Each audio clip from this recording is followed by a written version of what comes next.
Halo pemirsa, kembali lagi di program Cantik, di mana kita selalu membahas mengenai topik-topik yang berhubungan dengan kecantikan dan juga kesehatan dan menghadirkan narasumber yang sangat ahli di bidangnya. Inilah program Cantik, Beauty is for Everyone. Nah, di tengah-tengah kita sudah hadir nih ya, dokter yang sangat berpengalaman dan narasumber kita, Dokter Gita. Selamat pagi, Dokter Gita. Halo, selamat pagi, Dokter Dona. Pagi, Dokter Gita. Fresh banget ya, cantik banget nih Dokter Gita nih. Bener-bener sangat benar-benar menggambarkan dokter estetik ya. Thank you. Bersih wajahnya gitu ya, cerah juga gitu, kulitnya juga bagus, glowing. Nah, kebetulan soal kulit yang cerah dan glowing gitu ya, sebenarnya hari ini kita akan membahas satu topik nih Dokter Gita, yang dimana tuh yakin banget pastinya jadi masalah juga oleh banyak banget sama pemirsa di rumah nih, yaitu mengenai jerawat. Mungkin hari ini kita akan kupas tuntas ya mengenai mitos, fakta, dan juga kesalahan yang biasanya nih dilakukan oleh para pemirsa di rumah ya, terkait dengan perawatannya. Kemudian banyak juga yang self diagnosis kan ya, Dokter Gita ya, banyak yang diagnosis diri sendiri, terus coba-coba nih skincare yang dijual di luar, terus malah jadinya makin parah ya kan ya, malah tambah banyak. Malah jadi makin banyak, makin breakout, dimana padahal itu jadi problem, jadi menimbulkan rasa kurang percaya diri gitu ya pastinya. Bahkan banyak yang kayak jerawat yang tumbuh satu aja tuh stres banget ya, gitu ya Dokter Gita. Nah, kita akan bahas nih tentang jerawat. Nah, kalau dari sisi medis sendiri Dokter Gita, kira-kira jerawat itu sebenarnya apa sih gitu ya? Mungkin Dokter Gita bisa jelasin, kasih gambaran ke kita sedikit. Oke, jadi sebenarnya jerawat itu adalah suatu peradangan atau suatu inflamasi yang disebabkan oleh bakteri P. acnes. Nah, penyebab dari jerawat sendiri adalah yang pertama adalah produksi sebum atau kelenjar minyak yang berlebih di wajah kita. Kedua, adanya clogging atau penyumbatan di pori-pori. Nah, lalu clogging atau penyumbatan itu bisa terjadi karena adanya penumpukan sel kulit mati, sehingga si pori-porinya tertutup oleh si sebum tersebut. Tuh. Nah, setelah itu ada juga kontaminasi atau infeksi dari bakteri P. acnes tersebut, sehingga menyebabkan peradangan. Nah, jika tiga hal tersebut terjadi pada wajah kita, penyumbatan, lalu penumpukan sebum, dan adanya bakteri P. acnes tersebut, maka akan timbul jerawat, akan meradang, timbullah masalah kulit yang dinamakan jerawat atau acne. Oke, jadi dia adalah peradangan ya, yang bisa munculnya tuh on off ya sebenarnya. Tergantung dari tiga tadi. Betul, tergantung dari tiga tadi. Jadi memang untuk timbul jerawat harus ada ketiga faktor tadi. Kalau misalnya hanya terjadi penumpukan sebum, tapi tidak ada kontaminasi atau infeksi dari bakteri P. acnes, biasanya pasien kulitnya hanya akan berminyak saja, atau mungkin akan lebih ke komedoan aja, tapi tidak akan muncul jerawat yang merah, inflamasi. Peradangan tidak akan muncul. Nah kira-kira nih Dokter Gita ya, berarti kan tiga hal tadi. Nah, ada nggak sih faktor dari luar atau dari dalam yang bisa meningkatkan tadi itu penumpukan sel kulit mati kah, atau produksi sebum berlebih, atau justru malah jadi membuat bakteri itu jadi lebih mudah menginfeksi gitu Dokter Gita? Betul. Iya, jadi ada dua faktor, yaitu faktor intrinsik atau internal faktor dari dalam diri kita, ada juga faktor eksternal. Faktor intrinsiknya adalah yang pertama, itu tergantung dari hormonal. Karena peningkatan sebum itu juga bisa dipengaruhi dari hormonal imbalance. Hormonal imbalance, lalu yang kedua adalah dari produksi kelenjar minyak si pasien itu sendiri. Ada orang-orang yang memang produksi kelenjar minyak atau sebumnya itu memang berlebih, sehingga dia potensi untuk timbul jerawat, atau yang biasa kita kenal dengan acne prone skin. Seperti itu. Lalu faktor lifestyle, gaya hidup, makanan yang kita makan. Misalnya kita mengkonsumsi makanan yang terlalu tinggi gula, itu juga bisa menjadikan media untuk bakteri P. acnes itu berkembang biak di kulit kita. Sedangkan untuk faktor ekstrinsik atau faktor dari luar itu biasanya polusi atau debu yang membuat kulit kita kotor, itu juga bisa menyebabkan timbulnya jerawat. Tapi tidak hanya itu, tidak hanya kotor, jerawat itu tetap harus ada tiga faktor yang tadi. Kotor, sel-sel kulit matinya menumpuk, sehingga terjadi sumbatan. Lalu misalnya paparan sinar matahari, itu juga bisa memperparah inflamasi atau infeksi dari jerawat tersebut. Terus kebiasaan-kebiasaan seperti misalnya terlalu sering mencuci muka, kebiasaan-kebibiasaan over exfoliating, itu juga bisa menyebabkan timbulnya jerawat atau malah memperparah jerawat yang sudah ada. Oke, jadi wah ternyata multifaktorial banget ya kalau kita bicara mengenai penyebab jerawat. Berarti tentunya nanti kalau kita maksudnya masuk dalam mengatasinya gitu ya dan pencegahannya berarti banyak juga ya dokter kita ya faktor-faktornya yang bisa memicu gitu. Nah mungkin kita bahas sedikit mitos dan juga fakta mengenai akne ya atau jerawat. Karena banyak juga nih dokter kita ya yang mungkin pernah melakukan mitos-mitos ini gitu. Nih yang pertama ya, kalau jerawat meradang ditotol atau dioles pakai pasta gigi, nah itu gimana? Katanya jerawatnya bakal lebih cepat kering. Yakin di pemirsa pasti ada yang pernah ngerjain itu. Iya, jadi itu mitos ya. Karena pasta gigi sendiri itu merupakan suatu zat iritan bagi kulit kita. Pasta gigi itu bagus untuk gigi. Fluoride itu bisa membersihkan gigi dari plak dan dari bakteri-bakteri yang ada di gigi. Tapi untuk kulit itu berbeda. Pasta gigi dioleskan ke kulit itu menjadi suatu zat iritan sehingga jerawat yang sudah ada apabila pasien tersebut berjerawat akan semakin meradang. Jadi kulitnya justru akan semakin meradang, akan semakin kering, jerawatnya tidak sembuh, malah terjadi masalah kulit yang lain. Jadi itu pemirsa di rumah ya. Jadi dokter kita bilang mitos ya penggunaan pasta gigi untuk jerawat yang radang. Ya, jadi jangan dilakukan lagi tuh ya. Oles di area-area jerawat yang radang. Nah, kemudian juga gini nih, dokter Gita. Ada juga pemirsa yang kalau jerawatan itu suka menggunakan campuran dari beberapa active ingredients. Nah, jadi berpikirnya kalau semakin banyak active ingredients ini akan semakin efektif nih, semakin cepat jerawatnya reda gitu. Nah, menurut pandangan dokter Gita gimana? Itu juga sebenarnya adalah mitos ya, itu sebenarnya tidak baik untuk dilakukan karena kalau kita menggunakan berbagai zat aktif di dalam satu waktu ke area yang berjerawat, betul jerawat tersebut memang kering karena zat-zat aktif itu biasanya memang mengeringkan jerawat. Tapi hal itu juga justru dapat merusak skin barrier kulit kita, merusak skin barrier alami kita sehingga di kemudian hari justru kulitnya akan makin sensitif dan jerawat akan lebih gampang tumbuh di area-area yang sebelumnya tidak ada jerawat. Waduh tuh satu juga tuh ilmu. Aku juga pernah ya dokter Gita dapat kebetulan konsultasi gitu. Pasien ini mencampurkan antara salicylic acid dengan retinol. Dipakai maksudnya di waktu yang bersamaan gitu ya. Dari yang karena benar juga dokter Dona, banyak pasien yang pengen jerawatnya cepat hilang, akhirnya dia mencampurkan berbagai zat aktif di satu waktu yang justru malah akan memperparah kondisi dari jerawatnya. Waduh, tadi kita udah dapat sedikit ulas dari dokter Gita nih ya mengenai mitos dan fakta seputar mengenai akne atau jerawat. Nah, kita akan kembali lagi pemirsa setelah jeda berikut ini, tetap di program Cantik Beauty is for Everyone.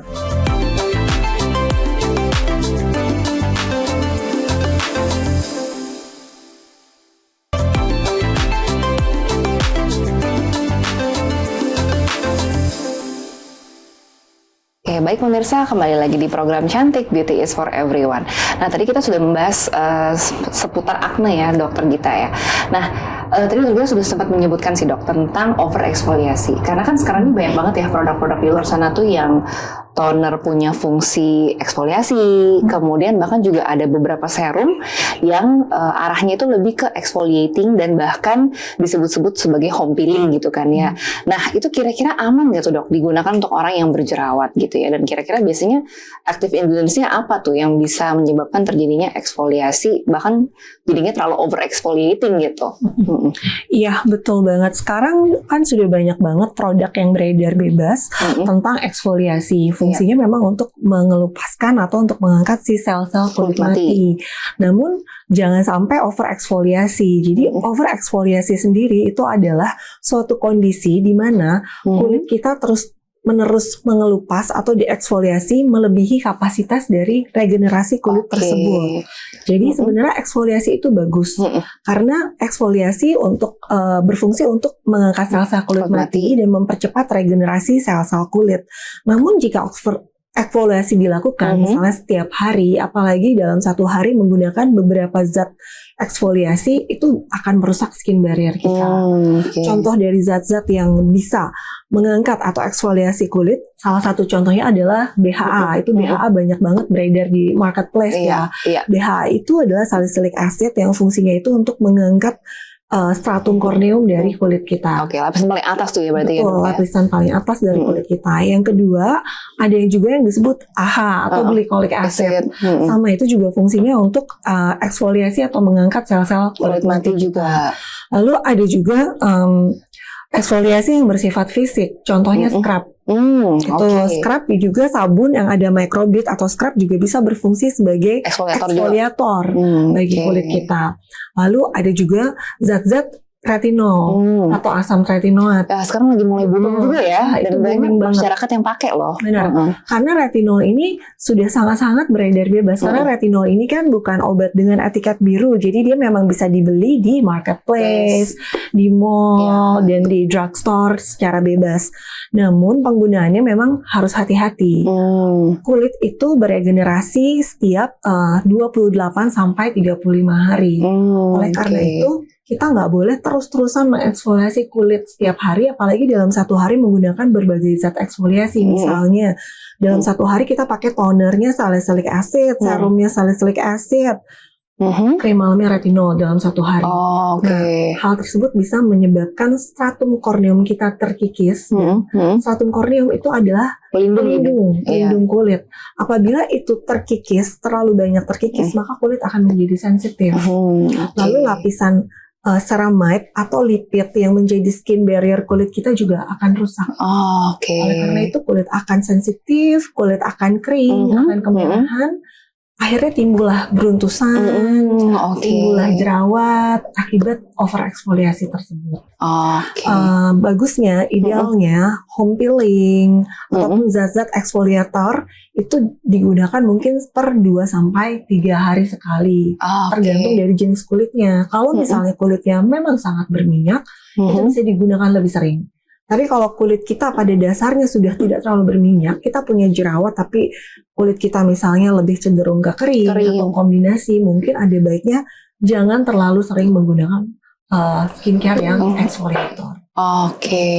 Dan kalau kita menggunakan skincare dengan bahan dasar yang ada eksfoliatornya, seperti contohnya BHA atau AHA tadi, kita harus mengkombinasikan dengan hidrasi atau moisturizer. Jadi jangan terus terfokus pada eksfoliasi, kita juga harus fokus untuk menjaga skin barrier kulit kita. Berarti tadi kalau over eksfoliasi tanda-tandanya tuh jadi kering. Ya, dokter Gita, kemerahan, mulai muncul beruntusan dan bahkan jerawat. Nah, kalau sudah terjadi kondisi eksfoliasi seperti ini, apa yang bisa kita lakukan, dokter Gita?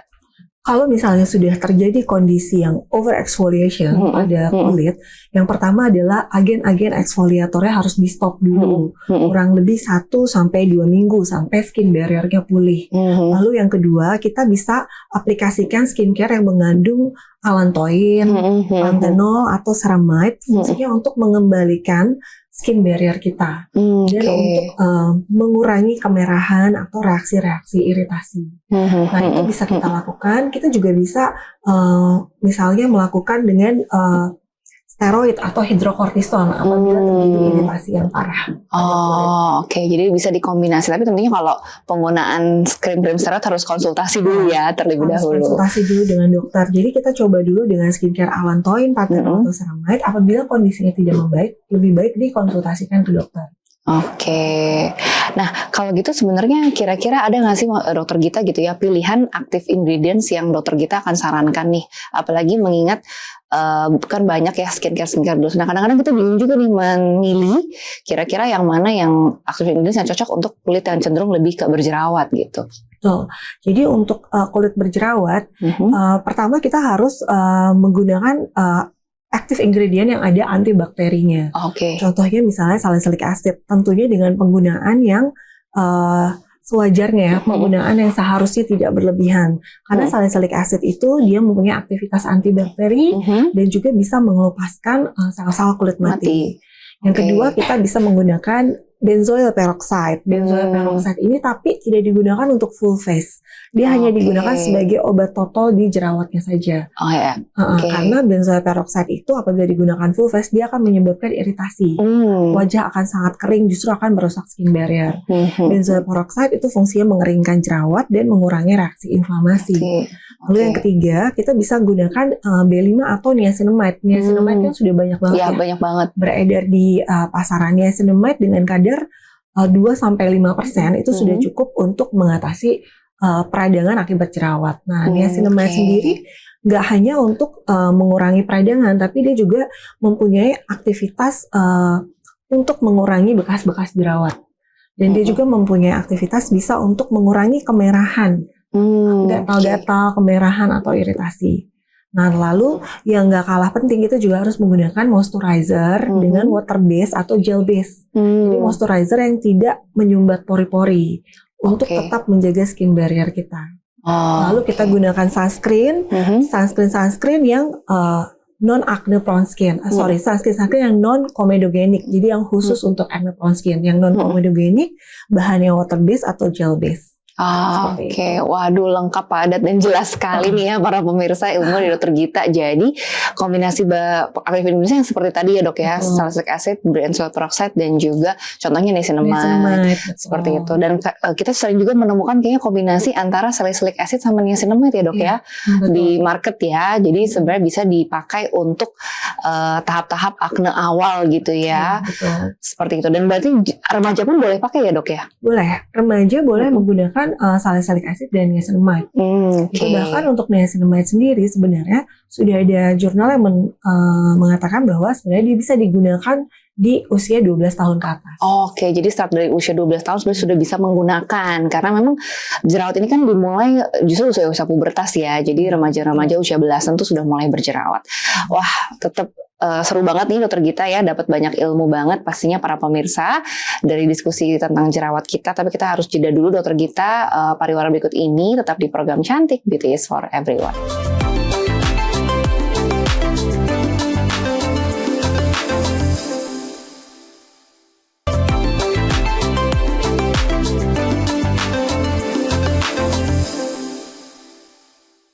Kembali lagi di program Cantik Beauty is for Everyone. Nah, Dok Gita tadi udah memberikan rekomendasi ya dok ya mengenai active ingredients untuk yang acne. Nah, kalau sekarang tuh apa yang kira-kira harus dihindari justru dari orang yang acne prone skin ya? Sebaiknya skincare atau bahan aktif apa yang harus dihindari gitu supaya tidak memperparah kondisi aknenya. Jadi memang untuk orang-orang yang cenderung berjerawat atau acne prone skin ada beberapa skincare atau zat aktif ingredient yang harus dihindari. Jadi yang pertama adalah zat aktif yang komedogenik atau yang menyumbat pori. Itu harus dihindari. Contohnya adalah misalnya makeup yang full coverage seperti foundation. Karena foundation itu biasanya mengandung zat oklusif yang apabila digunakan terlalu sering di wajah orang-orang yang acne prone skin itu akan menyebabkan penyumbatan pori sehingga nanti akan muncul jerawat. Lalu yang kedua, hindari zat aktif yang mengandung alkohol denat. Jadi sebenarnya di dalam skincare, alkohol itu berfungsi sebagai soluble atau sebagai emulsifier, pelarut lah ya, pelarut si skincare tersebut. Nah, tapi kita harus menghindari skincare yang mengandung alkohol denat karena alkohol denat itu sifatnya mengiritasi kulit. Alkohol denat biasanya ditemukan di skincare dalam bentuk lotion atau cair, misalnya di toner. Oleh karena itu, kalau misalnya kulit kita acne prone skin, coba hindari toner yang berbahan alkohol denat. Kita bisa cari toner yang non alkohol free ya, atau alkohol free. Biasanya suka tertulis di situ alkohol free, paraben free, itu lebih baik. Lalu cari skincare yang non fragrance, non perfume. Jadi yang tidak wangi, karena perfume sendiri itu juga dapat mengiritasi kulit. Pada pasien-pasien yang berjerawat, dia akan memperparah kondisi jerawatnya. Jadi alkohol free, lalu perfume atau fragrance free, lalu non comedogenic. 3 ini penting banget untuk menjadi pilihan skincare bagi yang acne prone skin. Lalu hindari berbagai mineral oil. Contohnya adalah isopropyl myristat. Itu biasanya kita banyak temukan di moisturizer. Itu kita harus pada saat mau memilih produk lebih baik dibaca dulu ingredients-nya yang terkandung. Biasanya ada di belakang produk skincare-nya. Apabila mengandung isopropyl myristat sebaiknya dihindari karena isopropyl myristat juga dapat mengiritasi kulit, jadi bisa menimbulkan jerawat. Lalu skincare yang mengandung lanolin, almond oil itu sebenarnya kurang cocok untuk pasien-pasien yang berjerawat. Gitu. Lalu ada satu lagi kondisi yang tidak cocok untuk orang berjerawat adalah konsentrasi zat aktif yang terlalu tinggi. Contohnya misalnya adalah retinol dengan dengan konsentrasi yang tinggi. Misalnya pure retinol, retinol 1% itu kurang baik digunakan apabila kita menggunakan pada saat wajah kita memang lagi penuh dengan peradangan. Betul. Itu baik digunakan, tapi tidak untuk daily use. Gitu. Jadi untuk orang-orang yang acne prone skin harus hati-hati dalam menggunakan zat-zat eksfoliator atau asam tretinoat dalam konsentrasi tinggi. Karena kalau misalnya kulitnya teriritasi, kulitnya menjadi kering, lalu akan beruntusan, jerawatnya akan makin parah. Gitu. Jadi nanti kulit kita kering, tapi jerawat kita meradang. Itu kondisi yang memang banyak dialami ya. Iya, betul. Jadi kulitnya berjerawat, jerawatnya parah, tapi banyak kering. nanah, tapi kering banget. Nah, itu biasanya akibat penggunaan tadi zat aktif dengan konsentrasi yang tinggi dan penggunaan yang terlalu sering. Wah, pemirsa tuh jadi hati-hati ya, karena memang sekarang ini kan lumayan banyak ya dokter kita rame gitu ya mengenai retinol, dan juga salah satunya memang retinol bisa berfungsi untuk mengatasi jerawat.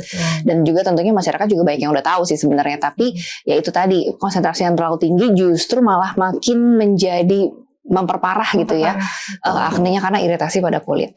Nah sekarang dokter Gita kira-kira nih ya, kalau misalnya ada pemirsa yang sudah melakukan treatment di rumah dengan skincare gitu, kira-kira definisinya tuh berapa lama kita bisa melihat perbaikan? Itu yang pertama. Terus kedua, kalau tidak membaik, nah kira-kira apa, ada solusi lain kah yang bisa dilakukan gitu?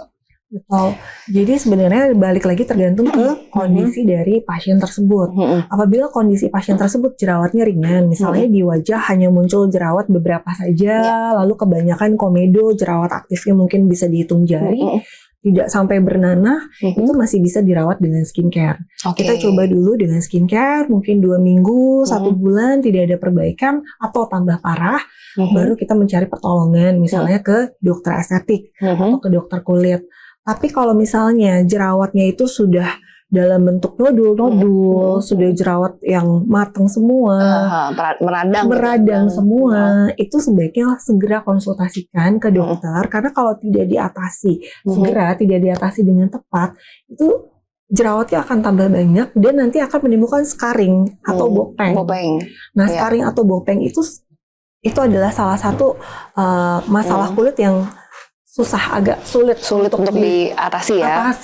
Perlu waktu, dan kondisi tersebut biasanya muncul akibat penanganan jerawat yang tidak tepat. Jadi nanti bisa dikonsultasikan ke dokter tentang si jerawatnya tersebut. Tentunya kalau konsultasi ke dokter pastinya ada beberapa obat-obatan gitu ya, atau ada tindakan-tindakan gitu ya, dokter Gita ya. Betul. Kira-kira apa sih biasanya kita bisa dilakukan kalau di klinik gitu dok? Atau treatment yang bisa dikerjakan? Untuk treatment yang bisa dilakukan untuk jerawat, yang pertama adalah bisa dilakukan dengan peeling acne. Peeling acne itu dilakukan biasanya pada jerawat yang ringan sedang. Pada jerawat-jerawat yang memang benar-benar parah kondisinya, yang benar-benar radang semua, biasa kita lakukan penyuntikan injeksi acne dulu untuk mengurangi peradangan pada acnenya. Setelah itu biasanya untuk jerawat-jerawat yang berat bisa digunakan konsumsi obat oral. Biasanya diresepkan antibiotik ataupun diresepkan obat, contohnya seperti vitamin A, fungsinya untuk mengontrol sebum yang berlebih. Pada case-case tertentu yang jerawatnya itu muncul akibat imbalance hormonal, kita juga bisa meresepkan obat-obat yang membuat hormonalnya lebih balance. Jadi nggak hanya dari skincare dan perawatan luar, bisa juga diresepkan dari obat yang diminum. Lalu yang kedua, kita bisa lakukan skin booster yang khusus untuk acne. Misalnya skin booster dengan zat yang mengandung niacinamide, terus yang mengandung zinc, itu juga bisa dilakukan ke pasien-pasien yang kulitnya berjerawat. Seperti itu. Jadi peeling, suntik acne, bisa juga dilakukan skin booster atau meso acne. Gitu. Selain itu, untuk mengurangi sebum yang berlebih, kita juga bisa melakukan tindakan mikrobotox. Jadi botox dalam dosis mikro kecil-kecil disuntikan ke bawah kulit sehingga mengurangi produksi sebum minyak yang berlebih. Itu bisa dilakukan. Wah, tadi sangat variatif banget ya. Dari mulai skincare apa yang bisa dipakai, terus kemudian kalau sampai tidak membaik, tentunya para pemirsa harus perlu cari pertolongan gitu ya, konsultasikan ke dokter terdekat ya, dokter yang memahami tentang penanganan tentang acne. Agar nggak makin parah jerawatnya. Pertama nggak makin parah, terus kedua juga tidak menimbulkan bopeng yang dimana kita tahu bahwa bopeng ini adalah komplikasi permanen ya. Jadi ya tentunya kalau sudah jadi bopeng harus pertolongan medis gitu, nggak bisa hanya menggunakan produk-produk oles aja gitu. Nah tadi kita sudah banyak banget ya para pemirsa dari Dokter Gita membahas detail sekali mengenai jerawat, tentang produk apa aja yang bisa kita coba dulu di rumah. Tapi kalau belum ada perbaikan bisa kita cari pertolongan.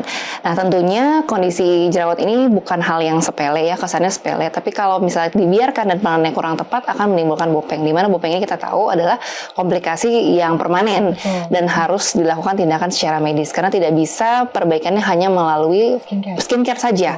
Seperti itu para pemirsa. Nah, tentunya para pemirsa tetap bersama dengan program Cantik karena kami akan terus membahas mengenai topik-topik yang menarik di bidang estetika dan juga kesehatan.